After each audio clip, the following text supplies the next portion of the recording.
Can a tooth infection cause high blood pressure? 3 weeks. That's how long it took for Melissa to stop needing her blood pressure medication. Not because of a new drug or a new diet, but because we carefully removed one pain-free infected tooth. Now, Melissa was a nurse. When she went to the doctor for an exam, they took her blood pressure. It was high, so they gave her some pills to bring it down. She took her medication every single day. Her numbers looked terrific. But when she came to see me, we found something hiding in her mouth that changed everything. Hi, I'm Dr. Chuck Reinertsen, founder of the Dental Medical Convergence. After 40 years as a dentist, I can tell you that your mouth could very well be raising your blood pressure and your physician has no idea. And I'm going to show you exactly how.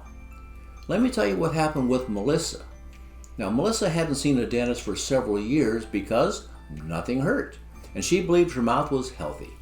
When she finally came in for a new patient dental exam, she had no pain and nothing wrong as far as she knew. But when I looked at her x-rays, I found her lower left second molar had a severe infection. The bone around that tooth was so far gone, we had no choice but to remove it. Now, here's what most people don't realize. 90% of dental infections have absolutely no pain. Now, it shouldn't surprise us. Neither does high blood pressure, diabetes, glaucoma, or the early stages of cancer. Lack of pain does not mean you are infection-free and healthy. You can have a serious infection right now and feel completely fine. So how does this work? How does an infection in your mouth affect your blood pressure? When you have an infected tooth or gum disease, bacteria don't just stay in your mouth. They get into your bloodstream and spread throughout your entire body. Now your body has to fight your dental infection, and one way it fights it is through your immune system with inflammation. The problem is that inflammation damages your blood vessels. And when your blood vessels are damaged, they can't relax properly, which drives up your blood pressure. An infection anywhere in your body can raise your blood pressure. Your body is fighting the infection. You may feel just fine while your body fights a silent battle. This isn't just me telling you stories. The research backs this up. A major analysis of over 80 studies found that people with severe gum disease are 49% more likely to have high blood pressure. Another clinical trial took patients with high blood pressure, treated their gum disease, and saw their blood pressure drop by 11 to 12 points. That's the same drop in their blood pressure as adding another medication. But you don't need a new pill. You just need a healthy mouth.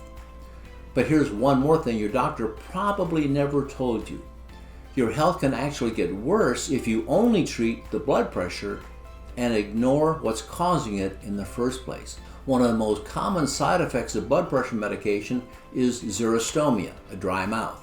Now, when your mouth is dry, you don't have enough saliva to dilute the acid that's being produced by the harmful bacteria. So your cavity rate goes up and your gum disease gets worse. More bacteria get into your bloodstream and your blood pressure becomes even harder to control. You see the cycle. By only treating the symptom and never looking for the source, we can actually make the whole situation worse.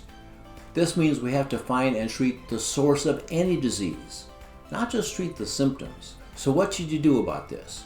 First, if you have high blood pressure, you need a complete dental exam.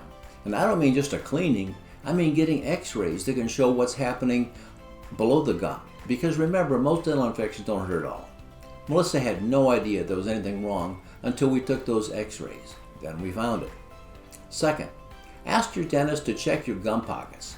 Healthy pockets are 1 to 3 millimeters deep. The higher the number, the deeper the pocket, the more advanced the gum disease. Healthy gums don't bleed when you brush or floss. Now, third, and this is something you can start today.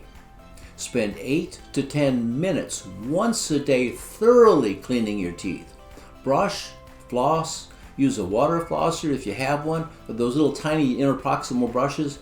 It's completely free, and it makes a bigger difference than most people realize. You can't complain about the expensive dentistry if you're not even doing the free stuff. Remember Melissa? She thought her blood pressure medication was the answer. Turns out the real answer was an infected, pain-free tooth, literally right under her nose. Now, if you know someone struggling with high blood pressure, share this video with them. This connection between the mouth and the blood pressure could change their life. And if you want to learn more about how your mouth affects your entire body, check out my book, Are Your Teeth Making You Sick? It's on Amazon. The studies I mentioned are linked in the description below. Don't just treat the symptoms, find and treat the source. It's the key to medical success. Now, if this information helps you, please hit like, then subscribe and share. More people need to learn and understand that dental infections have many significant medical consequences. So in the interest of your better dental, medical, and cardiovascular health, I'm Dr. Chuck Reinertsen. Thank you.